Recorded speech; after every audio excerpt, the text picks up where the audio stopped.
ایک سوال یہ کیا ہے کہ اہل مکہ حج کے بعد مدینہ منورہ جائیں یا نہیں، تو انہیں مدینہ منورہ حاضری دینی چاہیے۔ حضور اقدس صلی اللہ علیہ وسلم نے فرمایا کہ من حج ولم یزرنی، اور جس آدمی نے حج کیا اور ہماری زیارت کے لیے حاضری نہیں دی، فقط جفانی، اس نے میرے ساتھ بے وفائی کی۔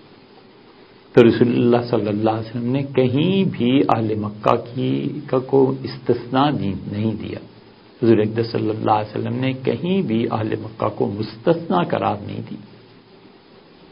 تو اس لیے جس طرح دیگر ممالک اور شہروں کے لوگ حج کے بعد مدینہ منورہ حاضر ہوتے ہیں، بالکل اسی طرح اہل مکہ کو بھی چاہیے کہ حضور اقدس صلی اللہ علیہ وسلم کی قبر شریف کی زیارت کے لیے جائیں، اور رسول اللہ صلی اللہ علیہ وسلم نے جو شکوہ فرمایا ہے نا کہ فقط جفانی، اس نے میرے ساتھ زیادتی کی، ظلم کیا، اس کا ارتکاب نہ کریں۔